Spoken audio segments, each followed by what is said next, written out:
a short quiz at the end of class, and I thought that I would review a few things from yesterday with you, and probably this will help.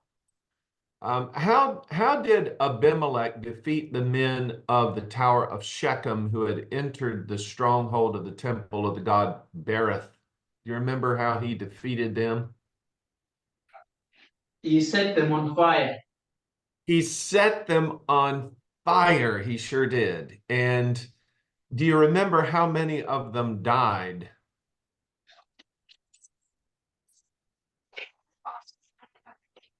It actually tells us that 1,000 men and women died in that fire. All right, although Abimelech's armor bearer is the one who actually killed him, who is it that's credited with his death? Do you remember? We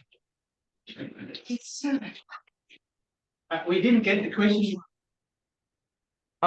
Okay, so Abimelech's armor bearer actually killed Abimelech. Remember, he didn't want to die at the hand of a woman. And so he had him draw his sword and take his life. But who actually is credited with his death? The woman. The woman prime minister. Yeah, it's that woman who, what did she do? She dropped a millstone on his head and crushed his skull, yeah? Pretty gruesome death. Okay, Jair, or some call him Jair, he had 30 sons. And what are two things that are said about those 30 sons that are pretty noteworthy? He had 30 donkeys and 30 cities.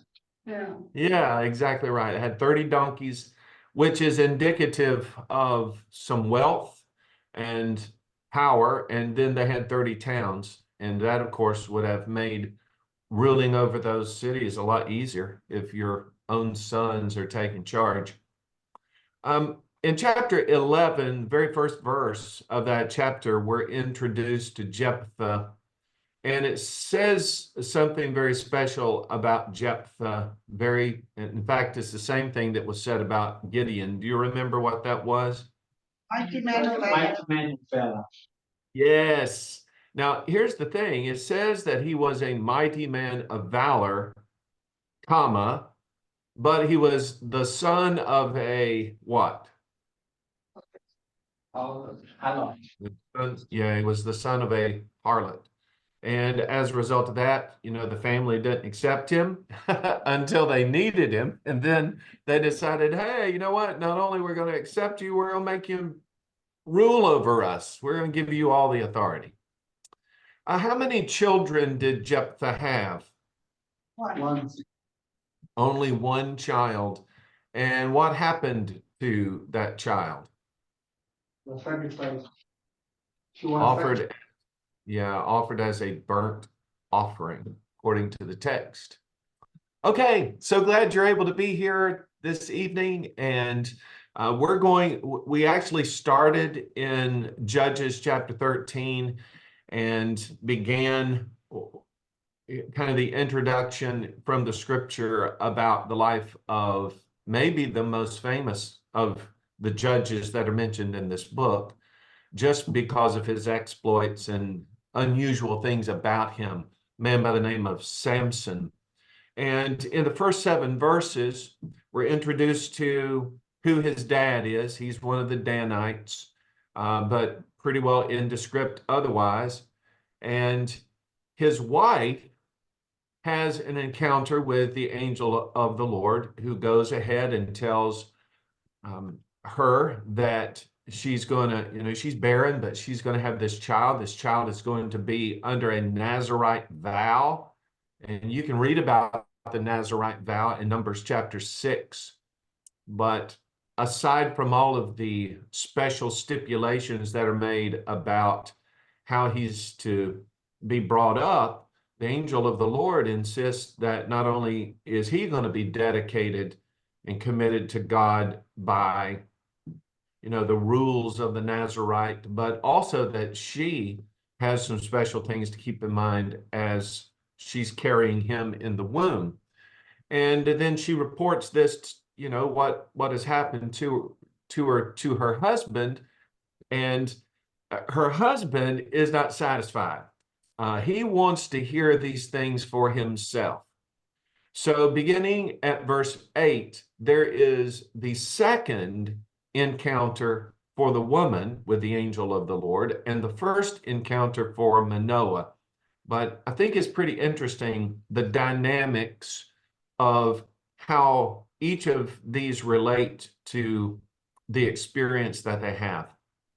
Then Manoah, he prayed to the Lord, and he said, "Oh, my Lord, please let the man of God whom you sent come to us again and teach us what we shall do for the child who will be born." And God listened to the voice of Manoah, and the angel of God came to the woman again. Now, I want to notice that carefully. In response to this prayer, referred to angel of God here, it didn't go to the man who's offered the prayer. Again, the encounter begins with the woman. So the angel of God came to the woman again as she was sitting in the field, but Manoah, her husband, was not with her. Then the woman ran in haste and told her husband and said to him, "Look, the man who came to me the other day has just now appeared to me." So Manoah arose and followed his wife. And when he came to the man, he said to him, "Are you the man who spoke to this woman?" And I love the response here. Now, in my English translation, it says that he said, "I am." And initially, when I see that, I almost always think about how when God speaks of himself, he refers to himself as "I am," to Abraham, "I am that I am." Jesus on many occasions talking about how he is this and he is that, very embodiment of the sense of presence. That's what "I am" demonstrates. Wherever something exists, whatever time frame a thing exists, God is present. God is present. No beginning, no ending. I just simply am. But actually, the response that is given by the angel of the Lord doesn't really go that far. If you go back to the original Hebrew, that entire phrase right there is just simply the expression of the acknowledgement that when he's asked, "Are you the man who spoke to the woman?" the text just says that he responded. He said something. We don't know exactly what he said, but in the English, it's the interpretation of it. Yeah, you know what? I definitely, I acknowledge I'm the man who spoke to this woman. So Manoah said, "Now let your words come to pass." We're glad about what's been said, but I have a couple questions. So what will be the boy's rule of life and his work? And so the angel of the Lord said to Manoah, "Of all that I said to the woman, let her be careful. She may not eat anything that comes from the vine, nor may she drink wine or similar drink, nor eat anything unclean. All that I commanded her, let her observe." In other words, the angel of the Lord says, "You know what? I already told her these things, but I guess for your benefit, I'll say it again. Here's what she's got to do." Now, what's interesting about that is Manoah wants to know, what's his life going to be like? What kind of work is he going to be involved in? And the angel of the Lord has one message that was assigned to be delivered, and that is, "Woman, you be careful. You don't eat anything comes from a vine. You don't drink the wine or the similar drink. You don't eat anything unclean." That's what I need for you to know. Have you ever been around those people who don't seem to be satisfied with the information that you give? Manoah is like, I need a little bit more detail. I mean, what's supposed to happen with him? And the angel of the Lord doesn't answer those questions. Why do you think that is?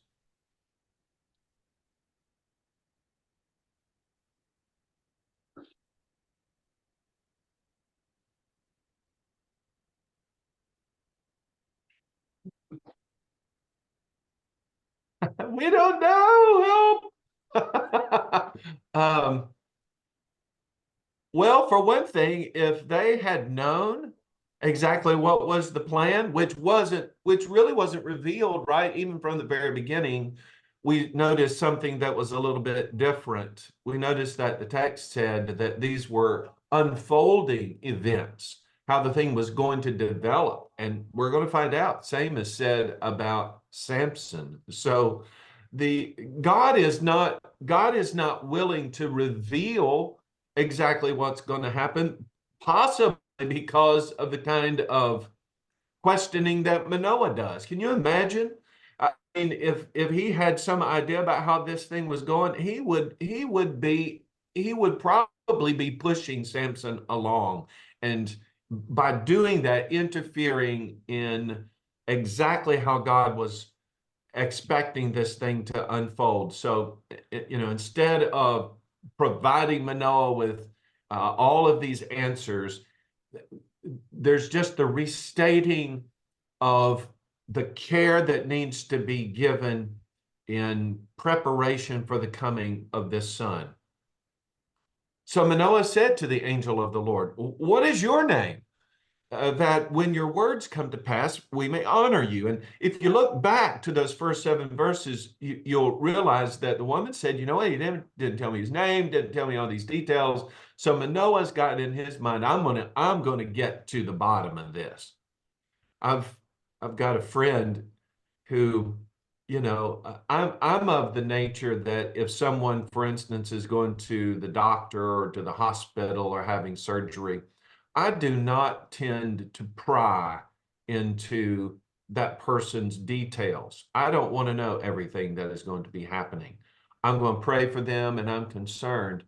But I know folks who just they feel like they need to know every single detail about what is happening.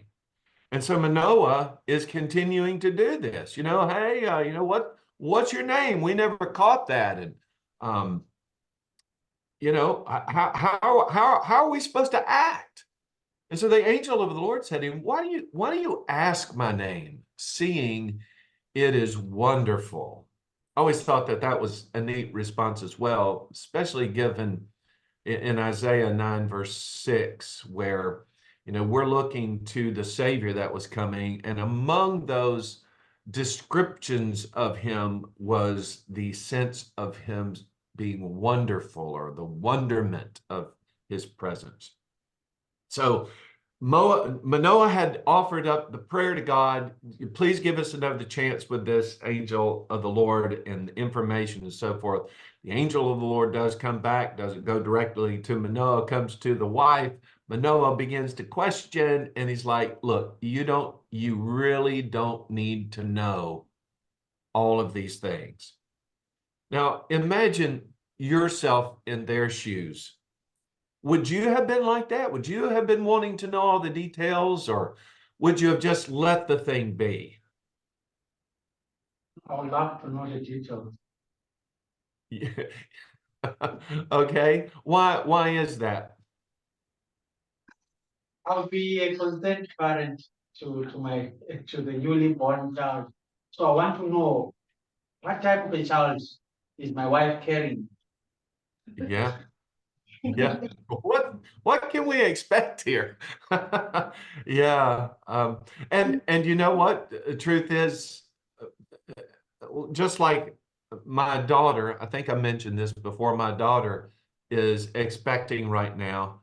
And, I have all kinds of questions. I guess if I could ask about what this child's going to be like and what to expect, those would be interesting things. But isn't it also, I mean, in terms of the aspect of the glory of God, isn't it just an amazing thing to see how a life or a particular opportunity or circumstance, how it unfolds, right? Instead of acting in terms of knowledge about how I expect the thing to go, maybe I just act in faith.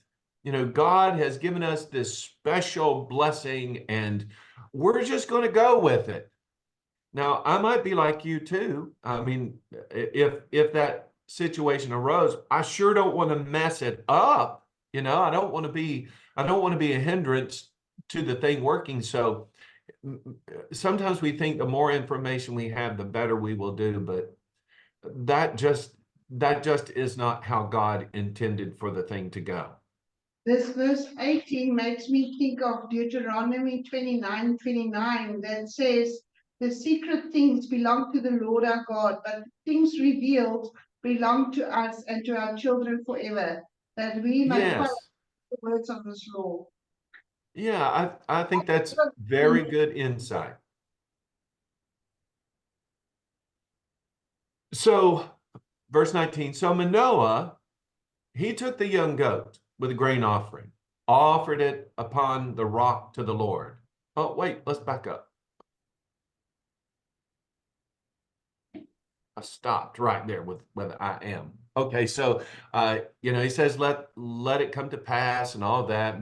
The woman wasn't to eat certain things from the vine, drink. Verse 15, Manoah said to the angel of the Lord, please let us detain you, and we'll prepare a young goat for you. And the angel of the Lord said to Manoah, though you detain me, I will not eat your food. But if you offer a burnt offering, you must offer it to the Lord. For Manoah did not know he was the angel of the Lord. Then Manoah said to the angel of the Lord, what is your name? That when your words come to pass, we may honor you. The angel Lord said to him, why do you ask my name, seeing it's wonderful?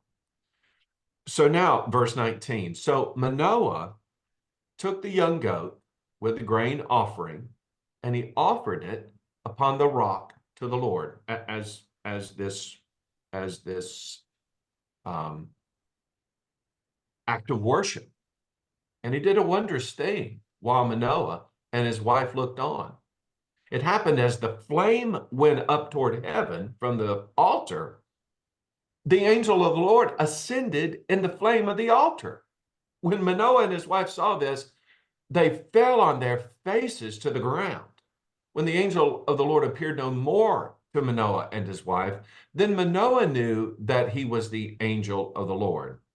And Manoah said to his wife, we shall surely die because we've seen God.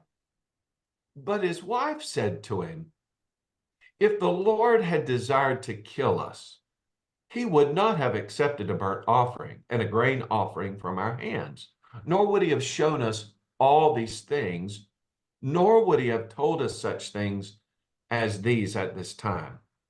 So the woman bore a son, called his name Samson, and the child grew, and the Lord blessed him, and the Spirit of the Lord began to move upon him at Mahaneh Dan between Zorah and Eshtaol.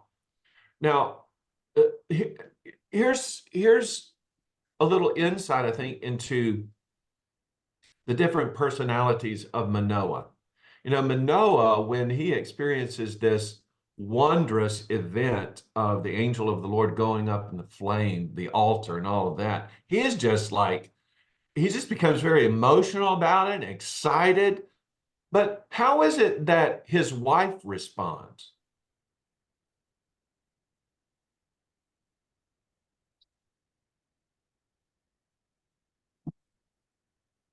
She's the voice of reason. She is, exactly. You know, Manoah's like, we're going to die. We're going to die. And she's like, wait a minute. Now think about this for a second. If the Lord wanted to kill us, first of all, he wouldn't have accepted our burnt offering, our grain offering. And then he wouldn't have shown us all these things. I mean, he was telling us about what was going to be. If he planned to kill us, that was a waste of time. He wouldn't have told us all of this now.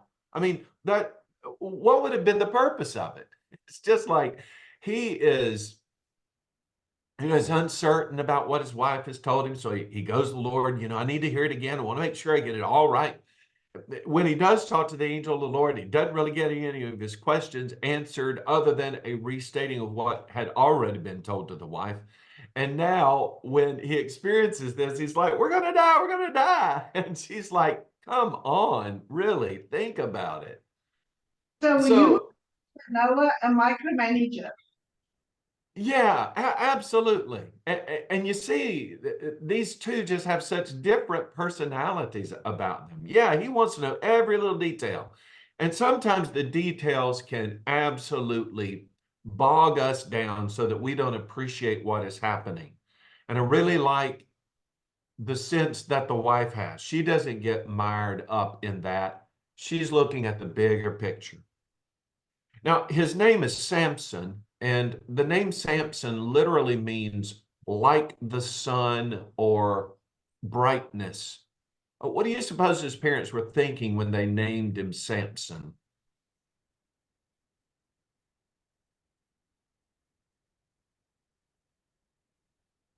They probably thought of the angel of the Lord with his brightness. Yeah, I mean, of course, this is conjecture. I mean, it's opinion. The text doesn't tell us why it is, but I'm kind of with you.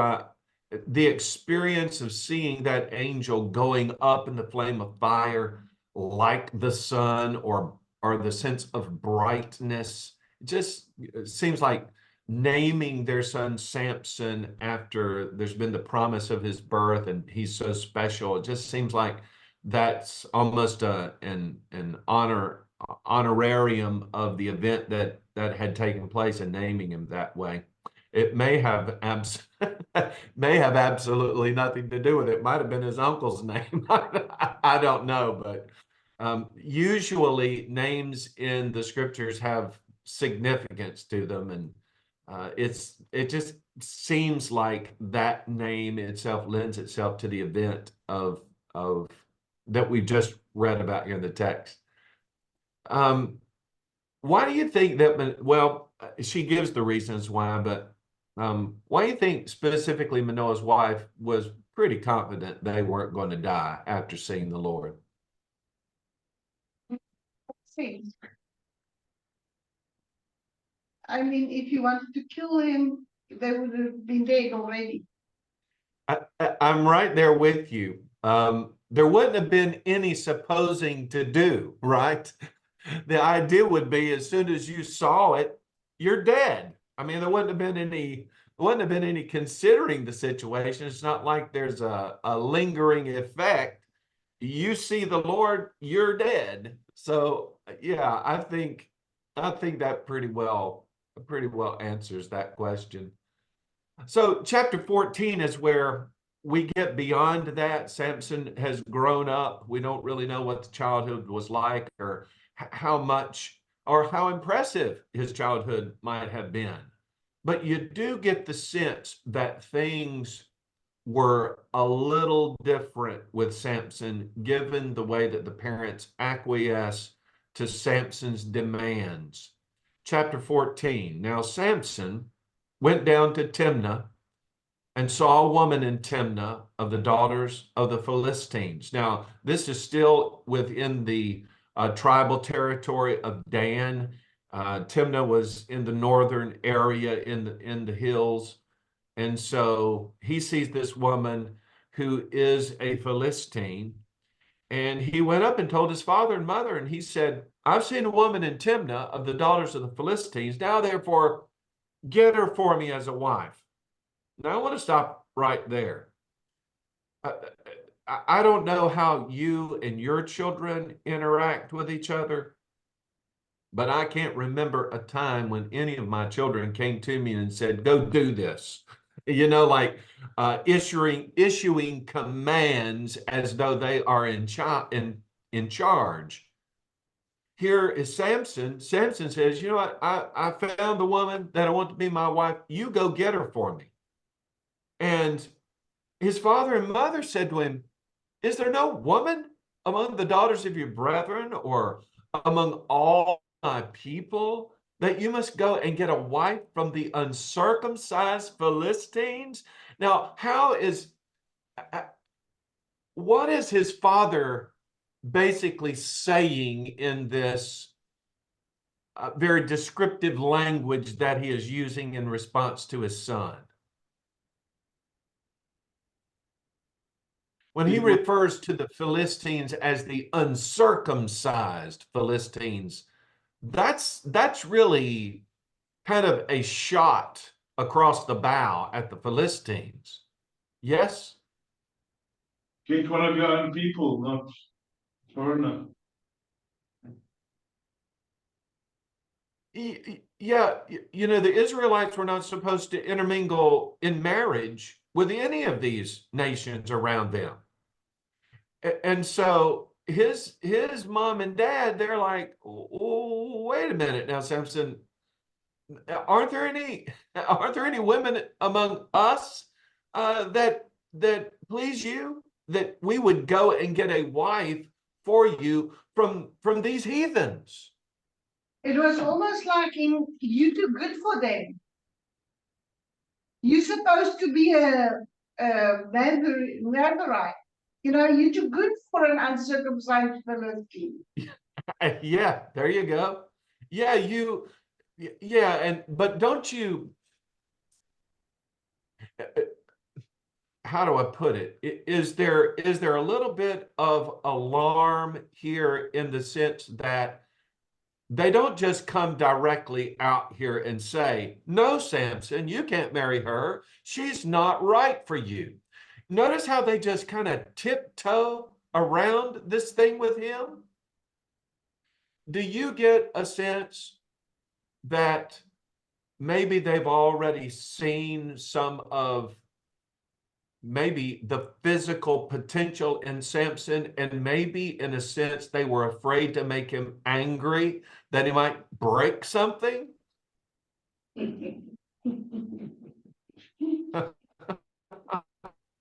Now the king was also set They don't apart. want their son having a temper tantrum. Yeah.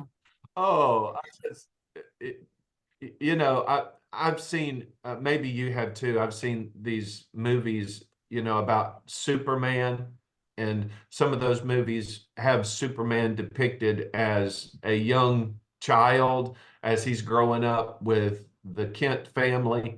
And, you know, he accidentally maybe runs into the wall and knocks a hole in it, or he bumps into the car and knocks it over. I just think here with Samson's parents, they're like, you know what? We've kind of been through some of that, and this is a really touchy situation. And boy, I don't want to get him angry. Not that he would hurt his parents, but who knows what he would do. He was a very strict child with very obedient parents. Yeah, there you go. So Samson tells dad, go get her for me. She pleases me. And I'm sure it's upsetting. Clearly it is by the response. It's upsetting to his father and his mother. But what his father and his mother did not know is that this is a part of that slow process that we already were introduced to. His father and mother did not know that it was of the Lord, that he was seeking an occasion to move against the Philistines.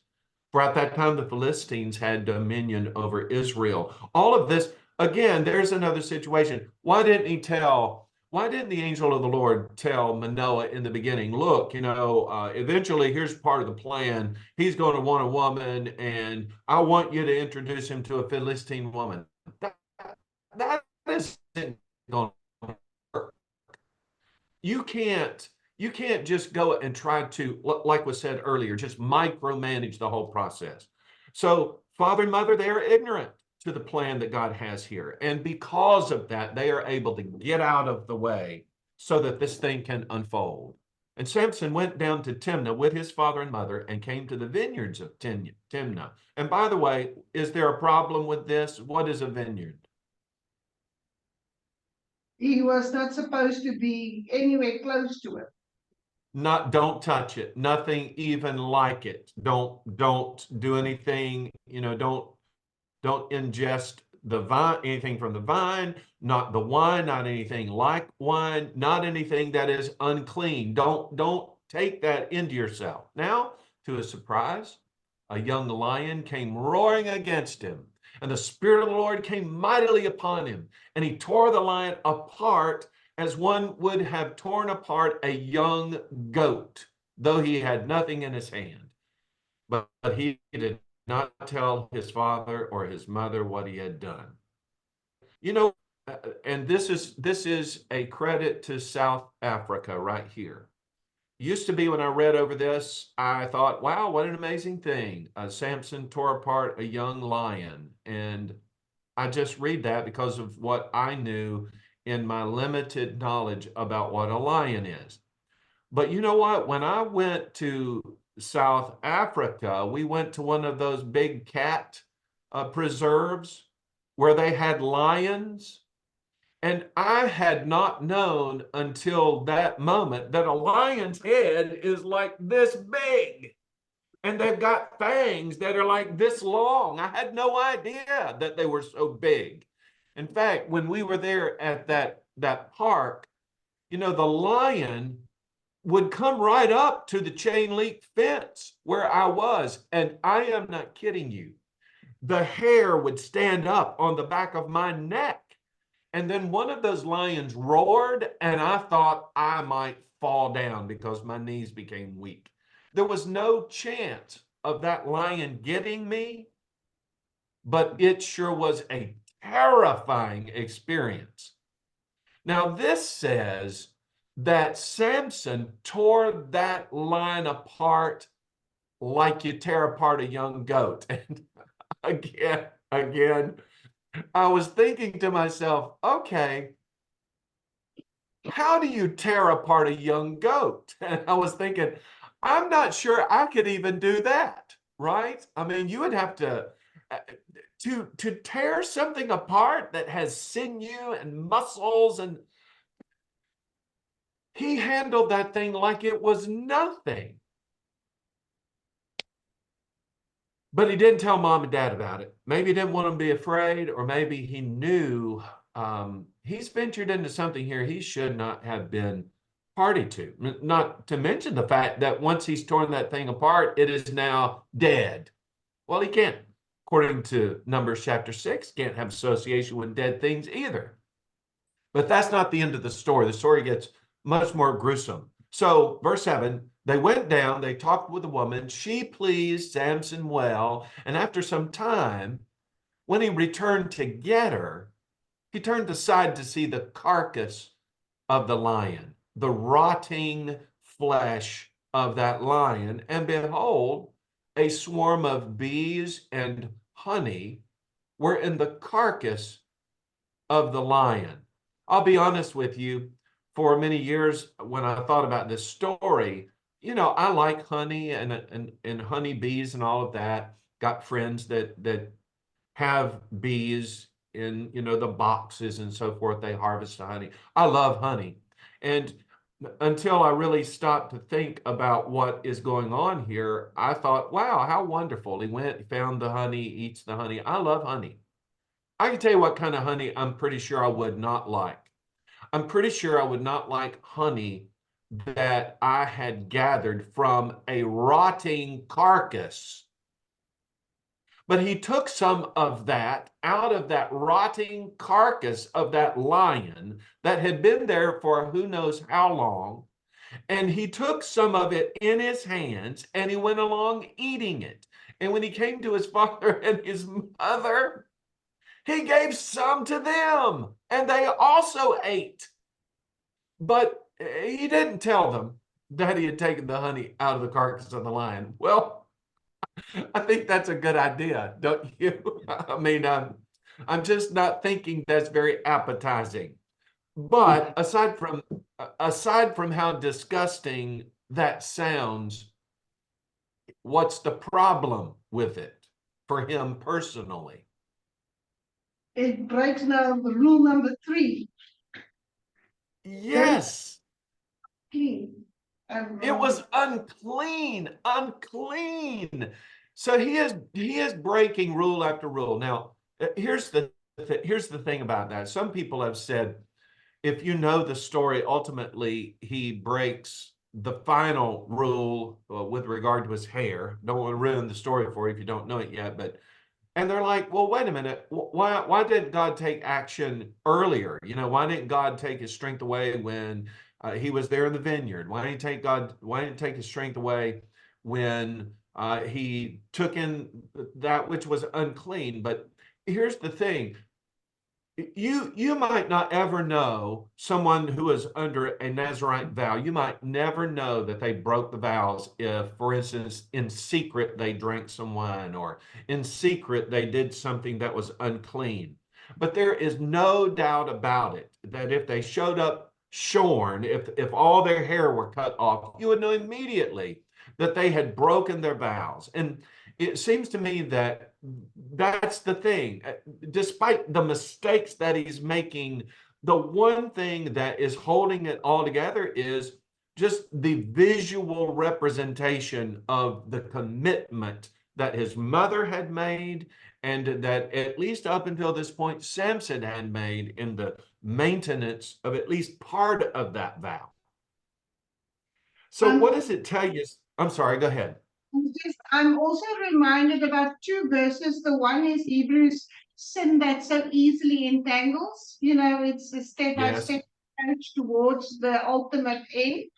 And then is the other one in James that talks that when the thought bears fruit, it became sin, and then it ultimately leads to death. So it's like double. Just as much, and this is kind of a theme that's running through here as well. Just as much as there was a slow progression in God's action against the Philistines, there is also a very slow action with regard to the undoing of Samson's vow. Those run together in the process of this story. It's a very astute observation. So we're going to learn something else about Samson. It isn't only that he has this super empowerment of strength, but Samson has incredible intellect as well. Chapter 14, beginning at verse 10. So his father went down to the woman, and Samson gave a feast there for young men used to do so. And it happened when they saw him that they brought 30 companions to be with him. Then Samson said to them, let me pose a riddle to you. If you can correctly solve and explain it to me within the 7 days of the feast, then I'll give you 30 linen garments and 30 changes of clothing, which would, by the way, have been a considerable sum. But if you can't explain it to me, then you shall give me 30 linen garments and 30 changes of clothing. And they said to him, pose your riddle that we may hear it. So he said to them, out of the eater came something to eat, and out of the strong came something sweet. Now, for 3 days, they could not explain the riddle. But it came to pass on the 7th day that they said to Samson's wife, his betrothed, entice your husband. And don't forget that phrase right there, entice your husband. You're going to hear that sense of enticement again. But entice your husband that he may explain the riddle to us, or else we're going to burn you and your father's house with fire. Have you invited us in order to take what is ours? Is that not so? Then Samson's wife wept on him and said, oh, you only hate me. You do not love me. You posed a riddle to the sons of my people, but you have not explained it to me. Boo-hoo. And he said to her, look, I've not explained it to my father or my mother. So should I explain it to you? Oh, that was the wrong thing. She wept on him the 7 days while their feast lasted. And it happened on the 7th day that he told her, because she pressed him so much. She just nagged on him all the time about it, and it just wore him out. Then once she had told him that, she explained the riddle to the sons of her people.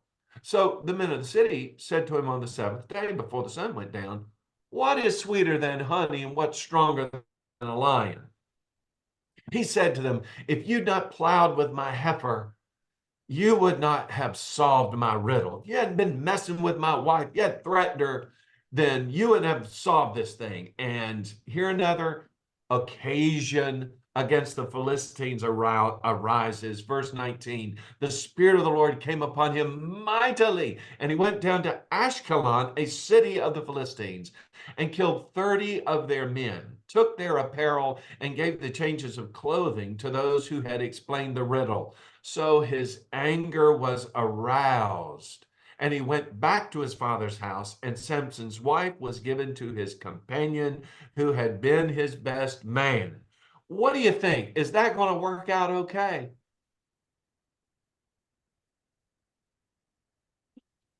Shake your head this way. No, no, this is not going to be good, because Samson is all about a thing we call one-upsmanship.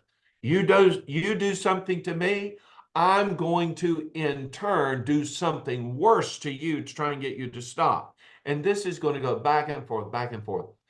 But honestly, how do you feel when people manipulate you?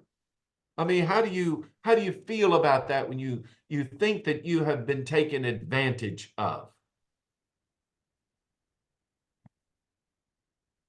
I feel bad. I really feel bad. Yeah, I mean, what you feel like, someone has done you wrong, and I'm thinking, your commitment would not be to lash back out at them. Maybe you'll just take the abuse, but Samson's nature was not that way, and he is not going to let this go. So, chapter 15. After a while, in the time of wheat harvest, it happened Samson visited his wife with a young goat, and it suggested that he's taken the goat to present to her father, kind of soothe the tension down, and he's wanting to go get his wife, take her home. So Samson visits the wife with the young goat, and he said, "Oh, let me go into my wife, into her room." But her father wouldn't permit him to go in. Her father said, "I really thought you thoroughly hated her. Therefore, I gave her to your companion. Um, is not her sister, her younger sister, better than she? Please take her instead." Oh, man. No, no. This guy, he's like, "Well, you left and I thought it was over. So, that best man that you had, well, he was handy. And so he really liked her. I just gave her to him. But I've got another daughter that you might be interested in." Oh, no. Samson said to them, this time, as though it wasn't true the last time, but this time he says, "I shall be blameless regarding the Philistines if I harmed them." Then Samson went and caught 300 foxes. He took torches, turned the foxes tail to tail, and put a torch between each pair of tails. All right, I want to stop right there for a second. So far, he's got super strength. He has got great intelligence. What also does he have if he can catch a fox? Cunning. Cunning, Speed. speed, agility. And I don't know about foxes. Okay, foxes have really long tails. I know that the tail is about as long as the rest of the body. But I do have a couple of cats. And I could only imagine what it would be like to take those two cats and try to tie their tails together and put a torch between them. Oh no. Now, these foxes are not domesticated animals. They are wild animals. 300 of them, 150 pairs of wild foxes that he has caught somehow, either by cunning, he had set traps, or he was so super fast that he was able to run them down. I don't know. But he had these foxes, he ties them together, lights torches, and turns them loose. When he had set those torches on fire, he let the foxes go into the standing grain of the Philistines. And can you imagine those animals running in such an incredible, frenetic sort of way? It burned up both the shocks and the standing grain, as well as the vineyards and the olive groves. I bet it did. And the Philistines said, "Who has done this?" Well, who else could have done it? They answered, "Samson, the son-in-law of the Timnite, because he's taken his wife and given her to his companion." Now watch this. So the Philistines came up and burned her and her father with fire. Now that's the thing that they had threatened to do if she did not get the answer to the riddle. Now it has come to pass. Do you think for a second that this is going to end it? That such a thing as this is going to threaten Samson so that he's going to stop? Again, shake your head this way. No, it's only going to make it worse. Samson said to them, "Since you would do a thing like this, I will surely take revenge on you, and after that, I will cease." So he attacked them hip and thigh with a great slaughter. Then he went down and dwelt in the cleft of the rock at Edom. Now the Philistines went up, encamped in Judah. Now, by the way, all those folks, now the Philistines go up, they're afraid of him. They're going to send the army after him. The Philistines went up, encamped in Judah, deployed themselves against Lehi. And the men of Judah said, "Why have you come up against us?" So they answered, "We've come up to arrest Samson, to do to him as he has done to us." Then 3,000 men of Judah went down to the cleft of the rock of Edom and said to Samson, "Do you not know that the Philistines rule over us? What is this you have done to us?" And he said to them, "As they did to me, so I have done to them." But they said to him, "We've come down to arrest you, that we may deliver you into the hand of the Philistines." Then Samson said to them, "Swear to me that you will not kill me yourselves." So they spoke to him, saying, "No, but we'll tie you securely and deliver you into their hand, but we will surely not kill you." And they bound him with 2 new ropes and brought him up from the rock. When he came to Lehi, the Philistines came shouting against him. Then the Spirit of the Lord came mightily upon him, and the ropes that were on his arms became like flax that's burned with fire, and his bonds broke loose from his hands. He found a fresh jawbone of a donkey, reached out his hand, took it, and killed 1,000 men with it. And then it's kind of like he kills all these people and he sits back and he looks at it and he says, "Well, with the jawbone of a donkey, heaps upon heaps, with the jawbone of a donkey, I've slain 1,000 men." And so it was, when he had finished speaking, that he threw the jawbone from his hand, and he called the place Ramath Lehi. Now, Ramath Lehi literally means the height or the high place of the jawbone. So you kind of get the idea that maybe he was on a little knoll as he is just killing this army of the Philistines, 1,000 men. But notice this now. Verse 18 says that he became very thirsty. Is Samson superhuman? Is he different from other people? Certainly so in terms of the promise and the capabilities that God gave him, but he's still what? He's still human. He's still human. He's still a man. And verse 18 says, he became very thirsty. So, and one of basically two prayers that Samson will utter is offered up right here. And I just mentioned that because when we started with Manoah and his wife, they're very prayerful people. You know, when there was a question about what had happened, the angel of the Lord coming to his wife, he immediately goes to God. I mean, that's how he thinks. Now that Samson has experienced a sense of vulnerability, and however slight that is, he's very thirsty. He cries out to the Lord. You've given this great deliverance by the hand of your servant. And now shall I die of thirst and fall into the hand of the uncircumcised? Now I want to stop right there. You know, when he wanted a wife, he went to his parents and he basically said, you give me that Philistine woman there.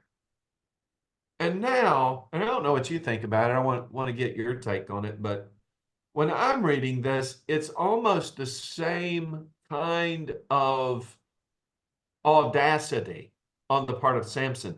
Samson goes to God and he says, you know what, you've given this great deliverance by the hand of your servant over here.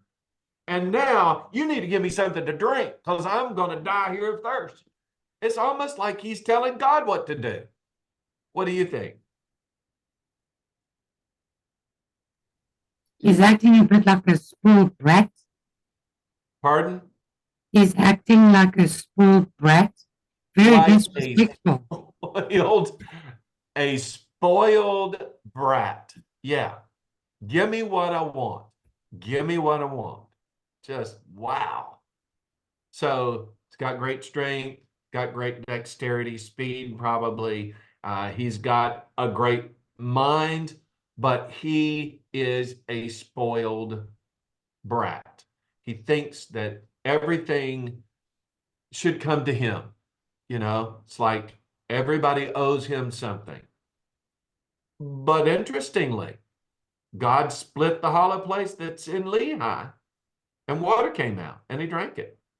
The spirit returned, and he revived.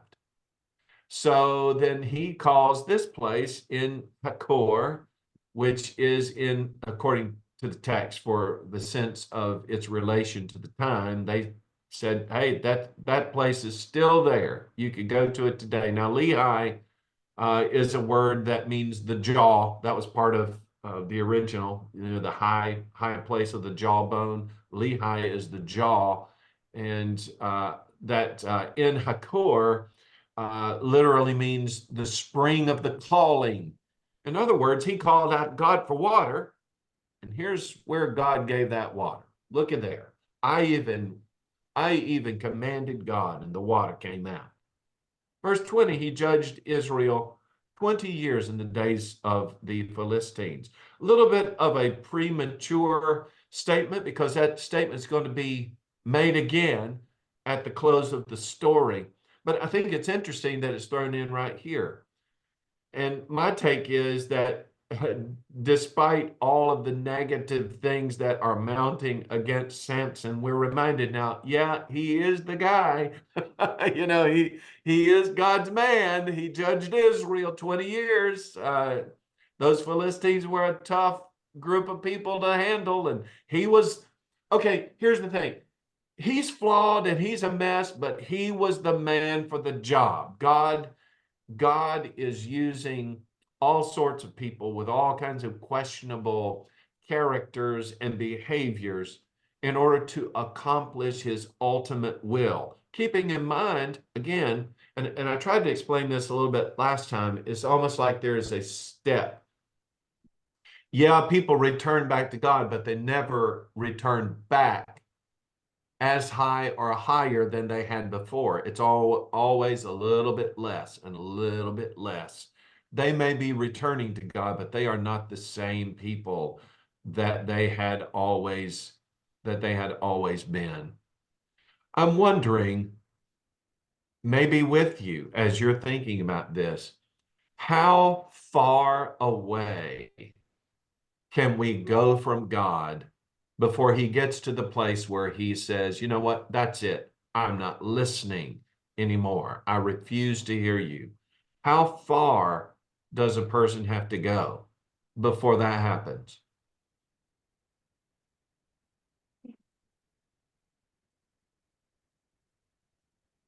Because Samson's gone pretty far. I'll just tell you, even to the point where he makes these demands.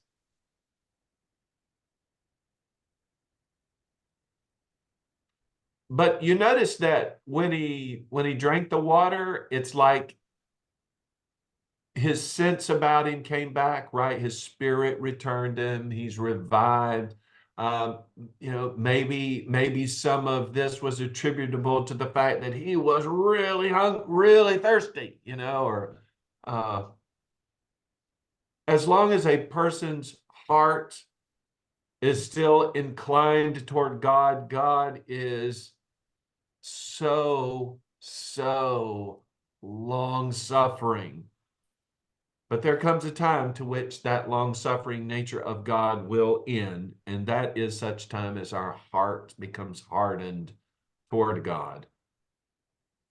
Chapter 16, Samson went to Gaza, saw a harlot there, went into her.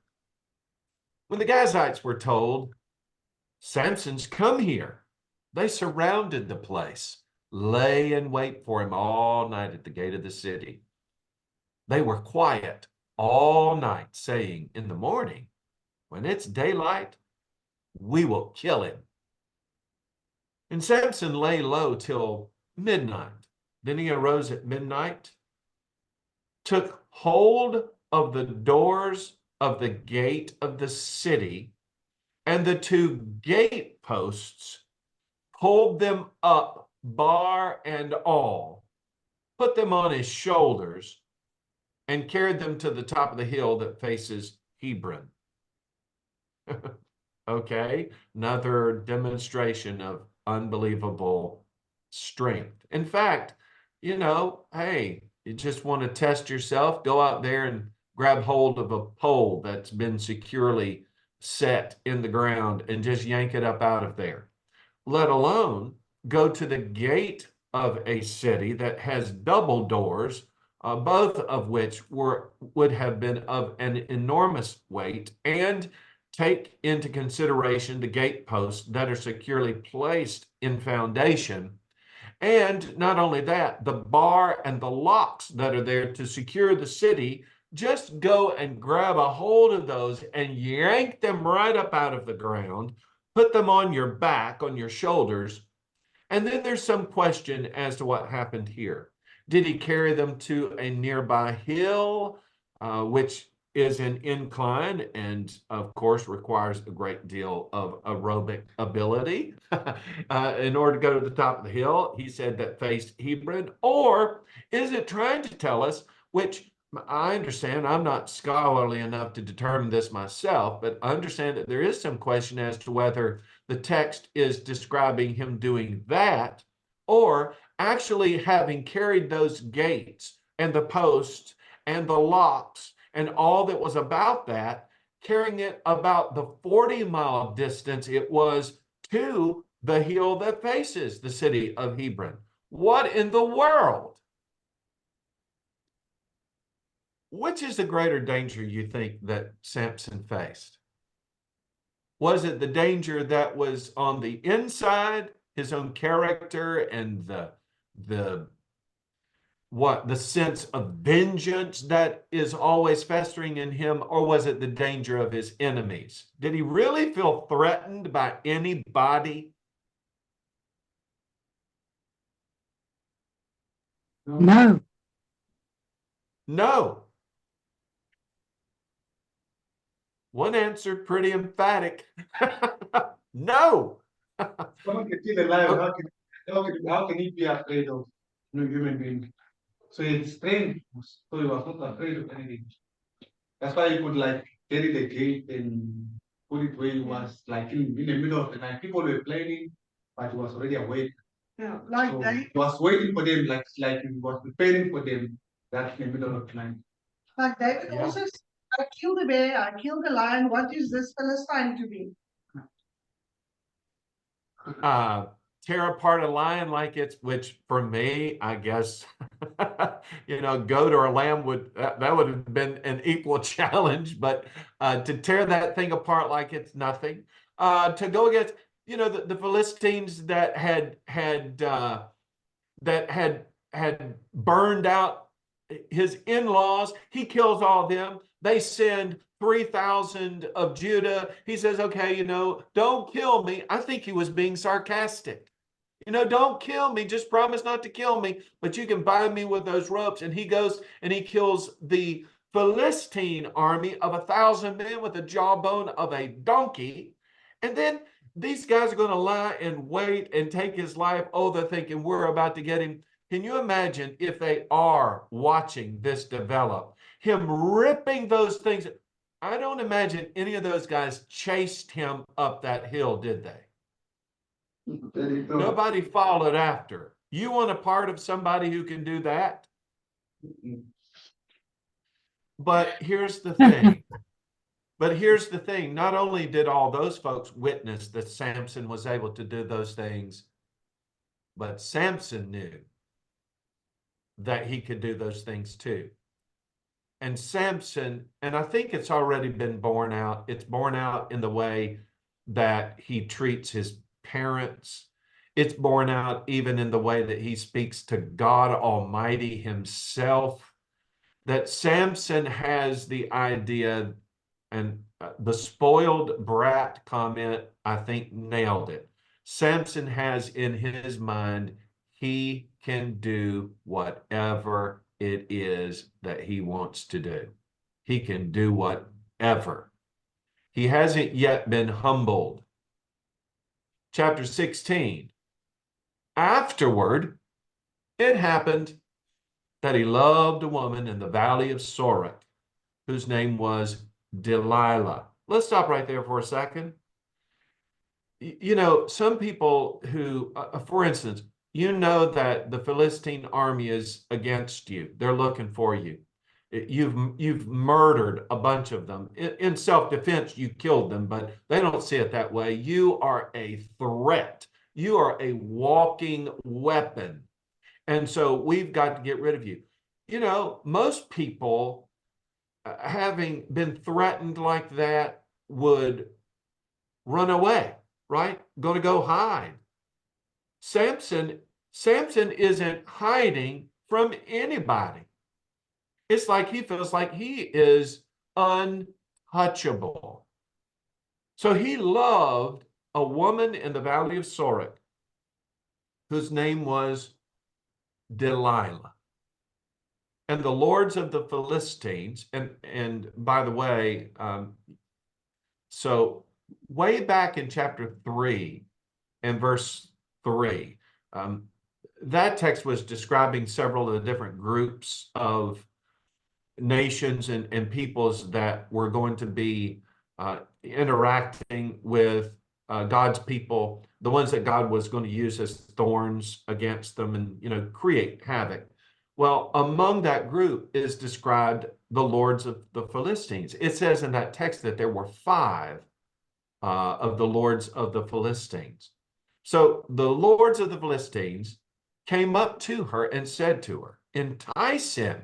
Now you remember what the men at the party had said to Samson's betrothed that she was supposed to do to Samson? Those guys said exactly the same thing, to entice him. Now, I'm wondering, does Samson have a weakness aside from being able to get thirsty? Woman. Seems like he has yeah. it seems like he has a weakness for women, right? There, and in fact, the name Delilah literally means feeble or little. Now, I don't know if she was little in stature, but get the contrast here. Here is Samson, who is strong and powerful, unlike any human being anybody's ever seen before. And then there's Delilah, dainty and little and delicate. It's like Samson is this powerful human creature, but he has a weakness for the dainty, the little, the delicate. And so he is enticed by Delilah. And the lords of the Philistines, I take it, have taken note of this. You entice him and you find out where his great strength lies. They're confident that this is going to work. And by what means we may overpower him, that we may bind him to afflict him. And every one of us will give you 1,100 pieces of silver. Now, verse 4 says that Samson loved her. Does she love him? No. I'm waiting to hear that no. That was emphatic earlier.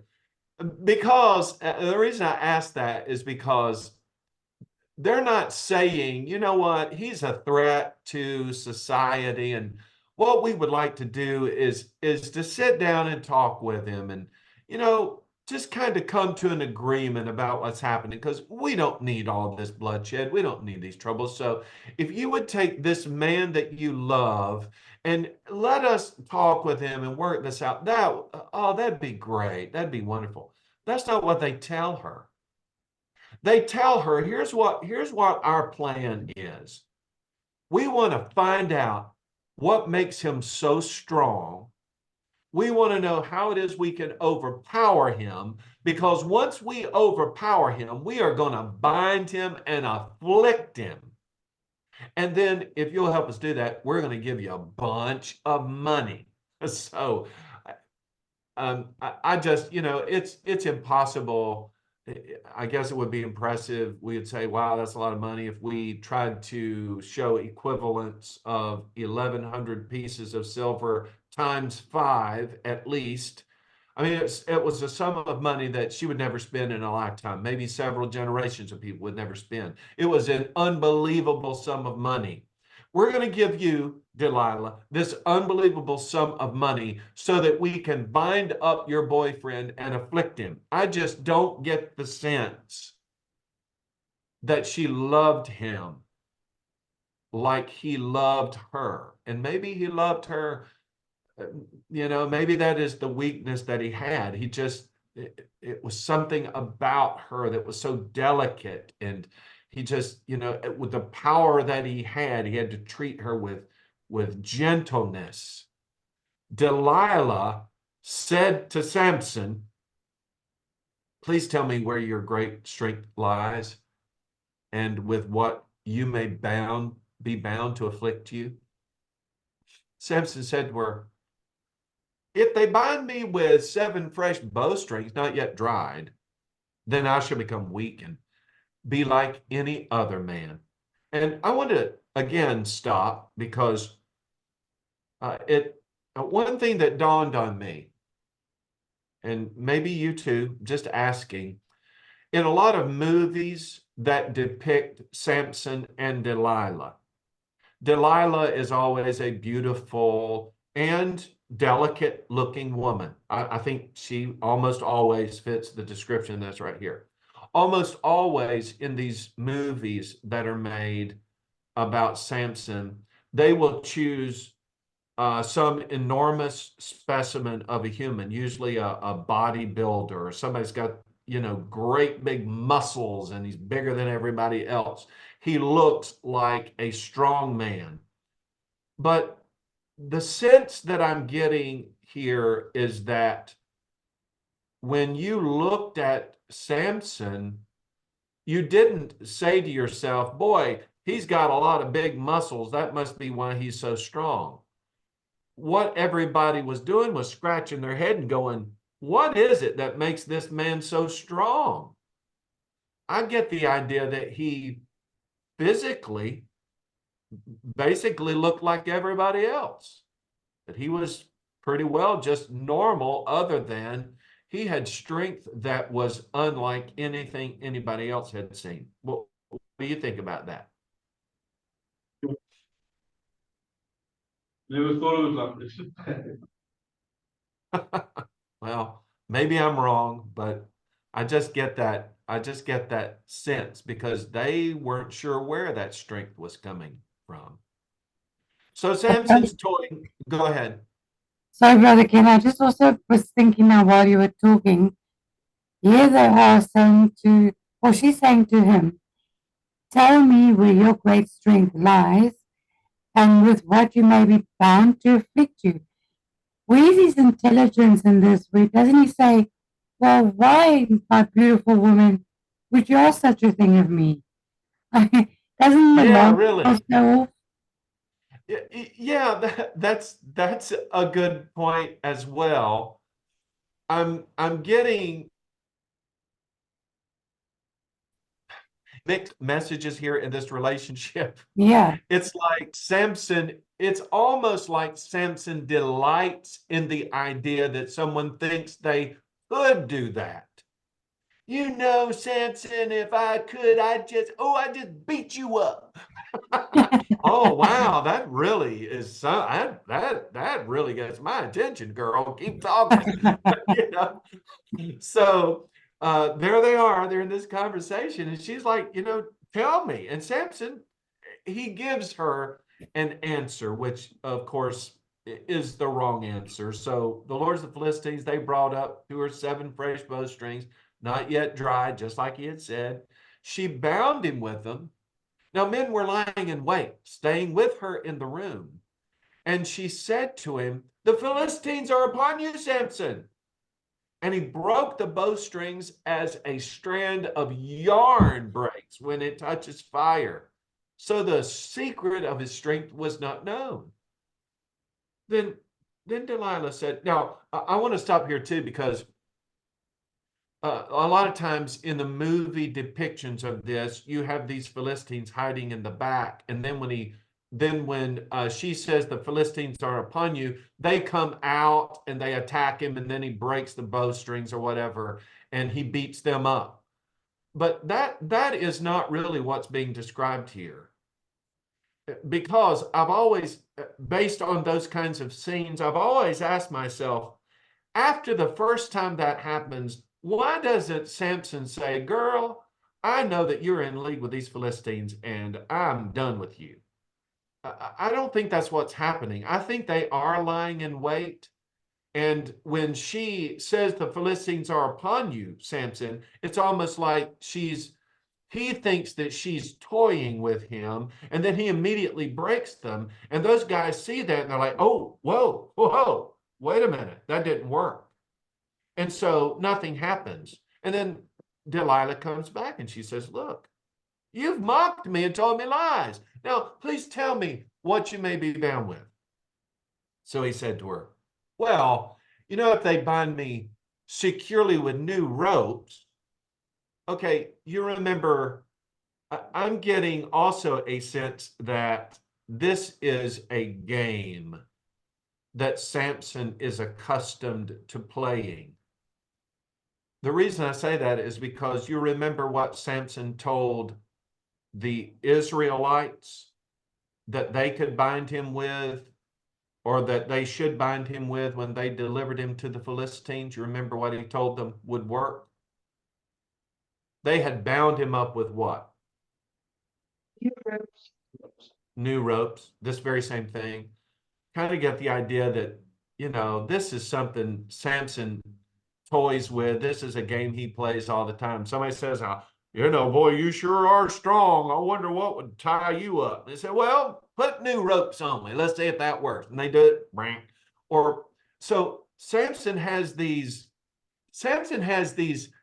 games or these responses to play with all along. So she takes the new rope, she binds him. The Philistines are upon you, Samson. The men were lying in wait, staying in the room, but he broke them off his arms like a thread. Delilah said to Samson, until now, you've mocked me, told me lies. Tell me what you may be bound with. And he said to her, if you weave 7 locks of my head into the web of the loom. Now, he's starting to get close to a secret, isn't he? So she wove it tightly into the batten of the loom and said to him, the Philistines are upon you, Samson. But he awoke from his sleep, pulled out the batten and the web from the loom. Then she said to him, here we go. She is about to attack his heart. How can you say you love me when your heart is not with me? You've mocked me these 3 times and have not told me where your great strength lies. Boo-hoo. And it came to pass, when she pestered him daily with her words and pressed him so that his soul was vexed to death. What happened with the first woman that he was with? When the Philistines told her that if she didn't, get the word, they're going to burn the house, they're going to burn her and her father's house down, they're all going to die. You are going to go, you're going to win him over for us. And now I see the same pattern going with this as had been then. You remember for 7 days, it said that she pestered him and pestered him and pestered him about it. And finally, he said, you know what? I haven't even told my mom and dad what happened. And am I going to tell you? But she kept after it. She kept pestering him, just wearing him out. And finally, he gave in to her. Now this says another weakness. These women that he is so desirous of, they nag him to death about a thing. The scripture says that his soul is vexed to death. He's just worn out. And he finally told her all his heart. He said, no razors ever come upon my head, for I've been a Nazirite to God from my mother's womb. If I'm shaven, then my strength will leave me. I shall become weak and be like any other man. Now notice this is different. When Delilah saw that he had told her all his heart, she's really convinced now. She sent and called for the lords of the Philistines, saying, come up once more, for he has told me all his heart. So the lords of the Philistines came up to her, brought the money in her hand, sold him out. Then she lulled him to sleep on her knees and called for a man and had him shave off the 7 locks of his head. Then she began to torment him, and his strength left him. And she said, the Philistines are upon you, Samson. So he awoke from his sleep and said, here's that confidence, that spoiled brat of a guy that he is. I'll go out as before at other times, shake myself free. But he did not know that the Lord had departed from him. Now, what is it that had made Samson so strong? Was it his hair? Just say, my cousin has got cancer, and so out of solidarity, there was a few men that shaved their heads. Okay. Yes, yes. Samson is how old by this time? 30, maybe, approximately. And for 30 odd years, he was wearing 7 long dreadlocks. Now he's shaving. He's like, didn't he notice that he suddenly don't have hair? Yeah, you think so. Yeah. But here's the thing. I think even at this point, he thought it was all of that stuff maybe was, I don't know, a fairy tale. I am who I am. I am Samson, the strongest man. I did all of these things. Everybody knows me. And he thought when he got up out of there that just like always, he was going to shake. It was going to be nothing, even without the hair. But I'm with you. That hair's been on his head all this time in these locks. So typically when I think of locks, I think of dreadlocks and the matted nature. And I don't know if they were separated and braided or whether it was just a matted up mess. I have no idea. But yeah, you would think that there was quite a bit of weight associated with that. And when he gets up, he knows that he doesn't have the hair. Still, he has the confidence to think, I'm going to go out there and I'm going to still be Samson. But now that the final straw has broken the camel's back and the hair is gone, the visible representation of the commitment that he had made to God, what I want us to note very specially is what verse 20, the end of verse 20 says. The one thing that he didn't realize was that the Lord had departed from him. It wasn't it wasn't staying away from wine that made him strong in and of itself. It wasn't staying away from uncleanness that made him strong in and of itself. It wasn't the hair that made him strong in and of himself. What gave him the power that he had was the presence of the Lord. And once the Lord left him, who was he now? Even ordinary man. Became weak. And nobody. I mean, I want to say a nobody. Everybody's somebody. But he had made, I guess what I'm saying is he identified himself with his ability to do as he pleased so much that he had now in this moment come to the place where he didn't even imagine he needed God anymore. So forget the hair. It's fine. I've got this. But Samson, you don't got this. It is God who empowered you. And now watch the humiliation. Verse 21, the Philistines took him and put out his eyes and brought him down to Gaza. They bound him with bronze fetters, and he became a grinder in the prison. He Now, was what no, I understand, go ahead. he was no longer a mighty man of valor. Yes, thank you. Absolutely not. And wow, what a picture that paints. Most of the time, the people aren't anybody, they are a nobody. And God says, I see something in you. You're a mighty man of valor. Now, Samson begins as that, essentially. And now we say, you're nobody. But now, Wow. so he was all his life he was spiritually blind, and now Oh, yes. he was blinded physically. And then I was also thinking, there's nothing as humbling as humiliation.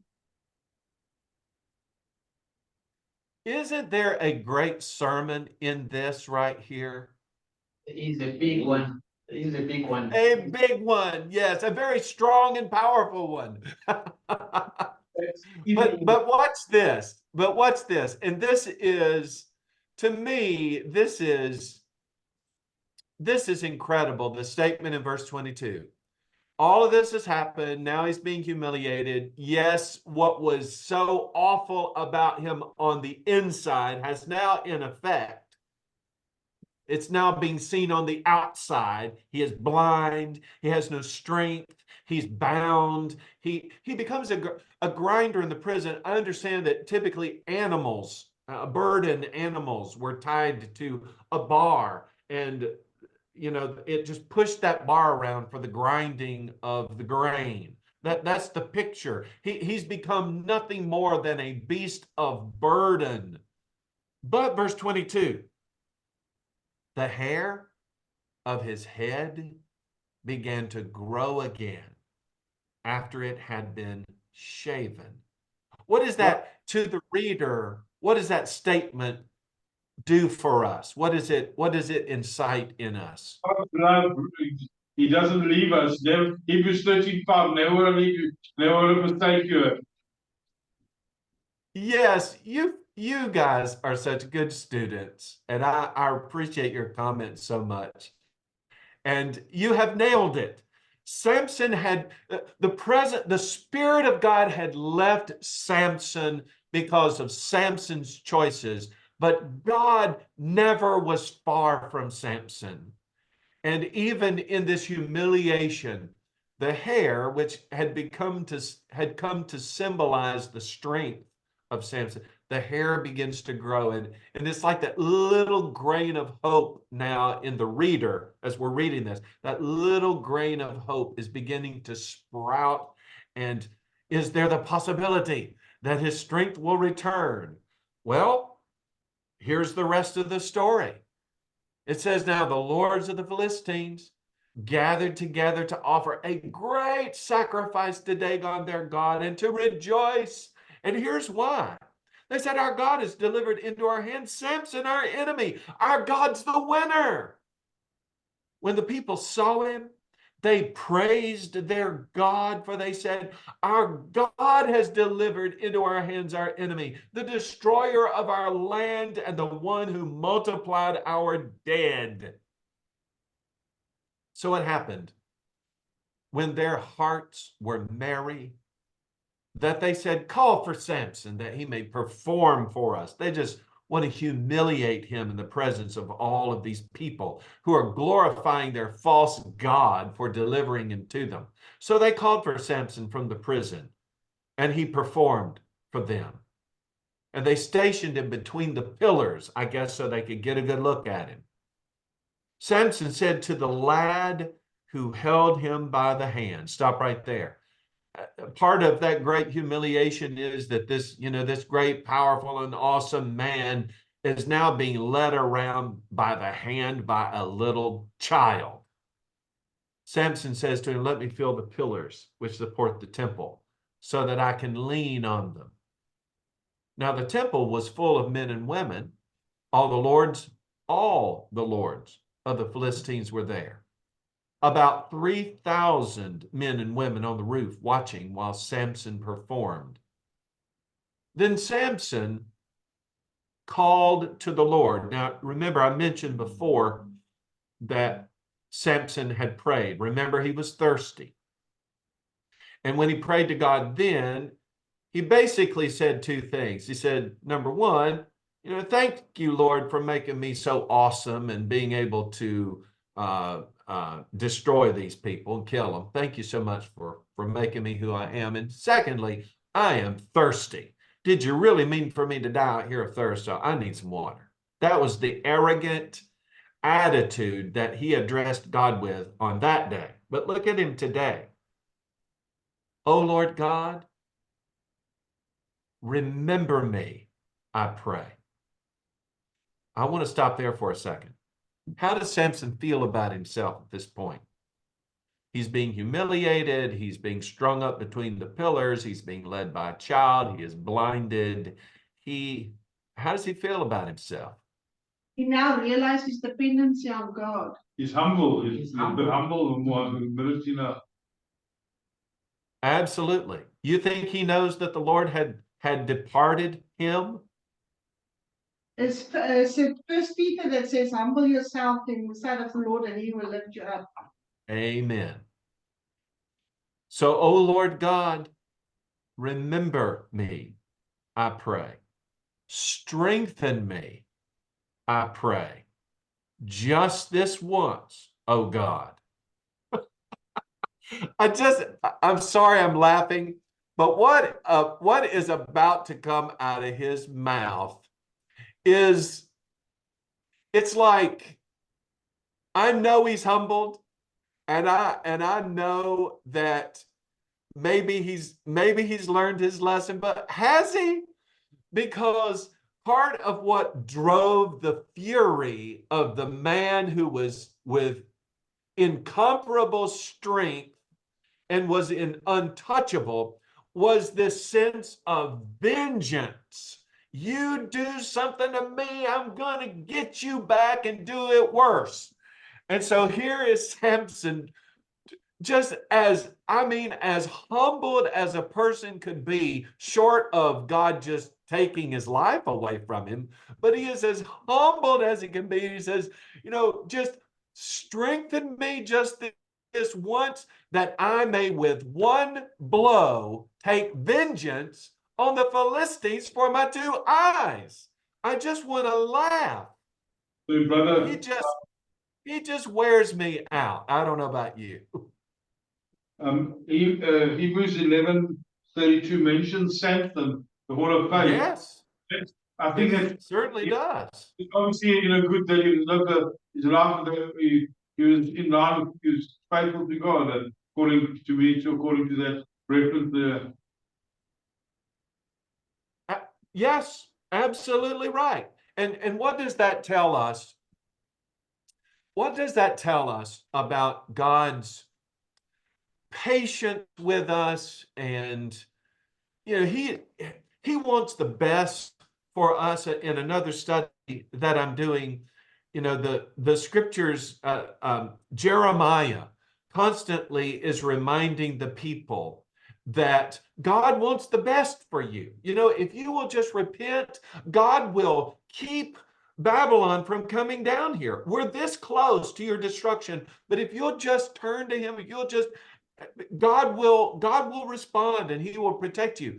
Here's Samson. He is a few breaths away from his own death, and he is faithful to God. He's turning back to God. He wants to do God's will. Lord, your will, and maybe he wasn't privy to this whole thing, but here is the moment.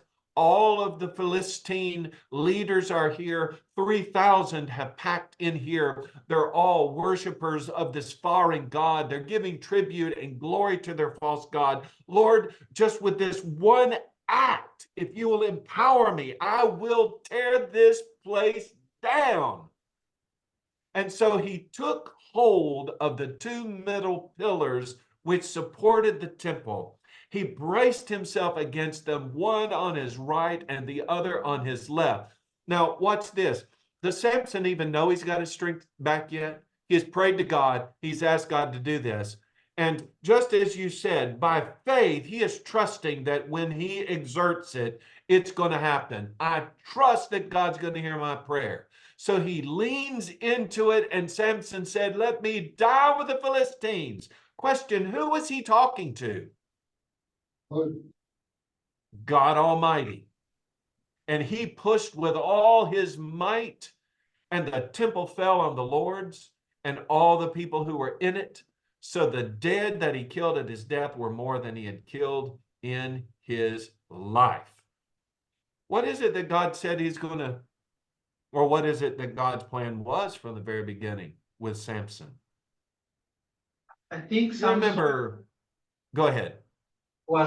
Samson was positioned in the sense that he was to attack the Philistines. Yes. The way he was his first woman before Delilah, and after that Delilah, it's all just to infiltrate the Philistines. Yes. And you remember that, let's see, what verse was it? In chapter 13, let's see. Oh, yeah, chapter 13 and verse 5. He had actually told her, he didn't restate this later with Manoah, but when he first was telling Manoah's wife about the child, in verse 5 of chapter 13, he says, for behold, you shall conceive and bear a son. No razor shall come upon his head. The child shall be a Nazarite to God from the womb. He shall begin to deliver Israel out of the hand of the Philistines. He shall begin to do it. It's not like there's going to be a decisive battle and that's going to be it. That's what I'm using for. It's like there is going to be a process to unfold that ultimately is going to be the undoing of the Philistines. It took 20 years, according to our previous verse and what we will see here in a moment. It took 20 years for that plan to completely unfold. Usually what we hear is there's an event and then so-and-so judged Israel for 40 years. But not in this case.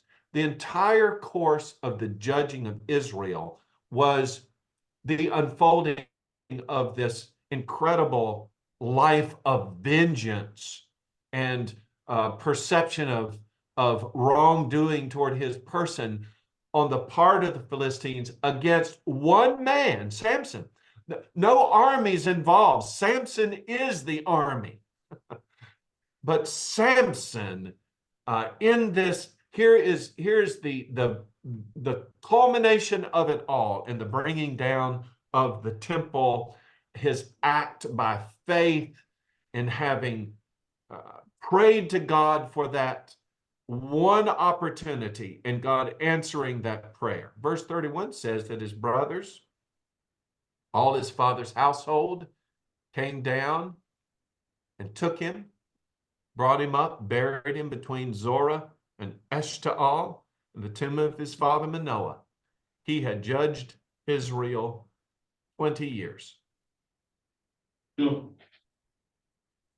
You see anything in Samson's prayer that seems repentant? Yes. I said, God remember me. So he repented. Brother Ken, Yes, Isaac. I would add James 5 verse 20 says, let him know that he which converts the sinner from the error of his way shall save a soul from death and shall hide a multitude of sins. Yes. You think this did it? There are a lot of questions that arise out of Samson. I don't like speculate about anybody's status before God. I concur. There's no doubt about it. Hebrews 11:32 begins with Samson right there in the list of those exemplars of the faith. And you're looking to say, well, wait a minute, Samson?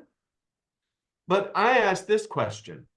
Can God use us in spite of our weaknesses? Yes, he can. Absolutely. He better. He better, right? Because we've all got who can pick up a stone and throw it at Samson? No. Nobody. What if that story had been written about you?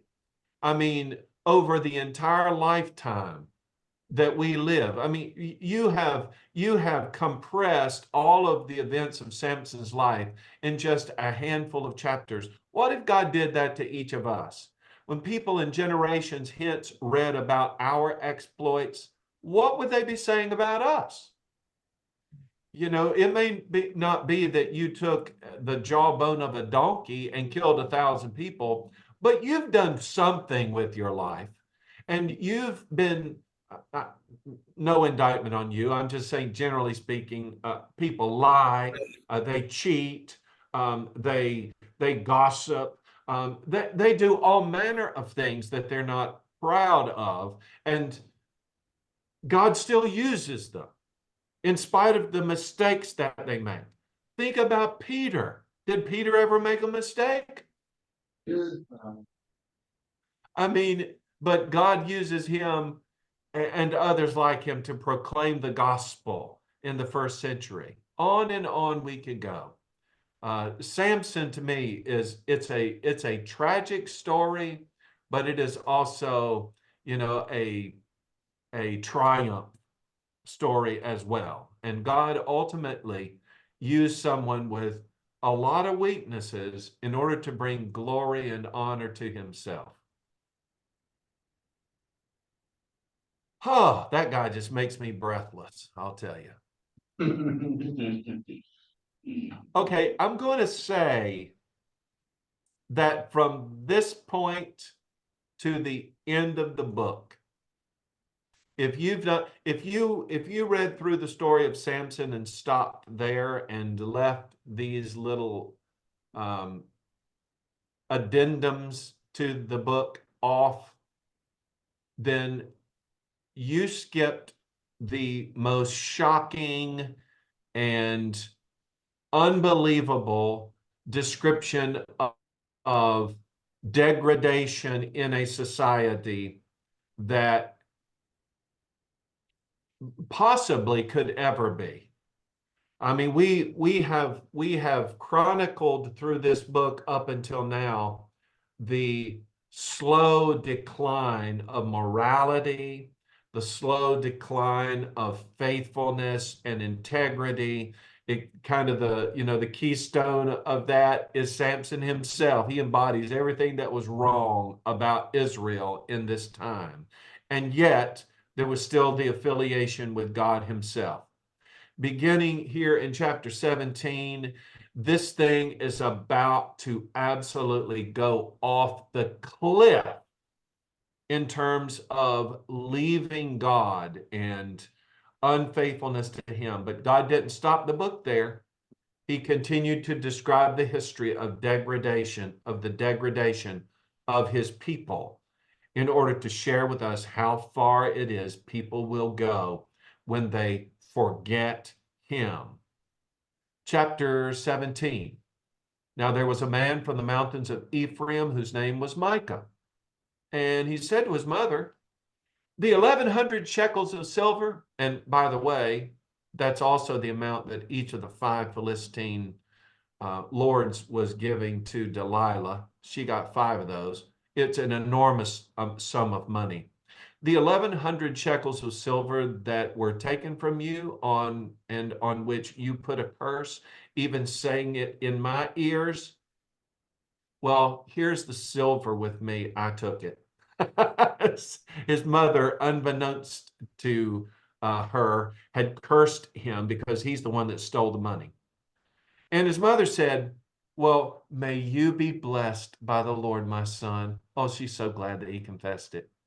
And she, relents the curse. So when he had returned the 1,100 shekels of silver to his mother said, I had wholly dedicated the silver from my hand to the Lord for my son, to make a carved image and a molded image. Now, therefore, I will return it to you. So he's like, you know what? I actually, mother, I'll just tell you, I actually had taken that money in order to bless your grandson, my son. It's going to make him a carved image and a molded image and all that. But I'm not going to do that now. You've cursed it, and I did wrong. So here you go back. But he's telling her that so that verse 4 happens. He returned the silver to his mother. Then his mother took 200 shekels of silver, gave them to the silversmith. He made it, well, the thing that he said he wanted, made it into a carved image and a molded image. They were in the house of Micah. The man Micah had a shrine, made an ephod. Ephod was the breastplate, the vestiture that the high priest usually had, but he wanted his own, so he made an ephod and also made some household idols, kind of mix it up. And he consecrated one of his sons. Well, he's not a priest, but he makes him a priest anyway. It's not from the priestly line, but being from Ephraim, but who cares? We do what we want to do anyway. So he consecrated one of his sons who became his priest. How can all that be? How can you make your own shrine? How can you make your own ephod? How can you dress up somebody like a priest, but also at the same time have household false idols? How can you mix it up like that? Well, the reason that you could is because of what verse 6 says. In those days, there was no king in Israel. Everyone did what was right in his own eyes. Okay, we're going to stop right here because I have a little test for you to take, and you'll enjoy it. It'll be great fun for you. We're going to and let that last statement there sink in because that's going to be a sandwich. We're going to hear that now. We're going to see the degradation of how far that was, and then at the end of the book, it's going to be restated again, just to remind us this is how things get when you turn away from God. Thank you so much for your attention today, and I hope you do great on your test. And Lord willing, let's see, today's Tuesday, so Lord willing, we'll take a break tomorrow, and I'll see you Thursday. And do you know what Thursday is? Last day! Yay! I know you're so excited. But we'll finish, Lord willing, we'll finish up our study of the book of Judges, and you'll be so smart. I just can't wait. All right? I will see you again, Lord willing, on Thursday. I love you, and I hope you do great. Thanks, brother. Yes, sir. All right. Good evening. Bye.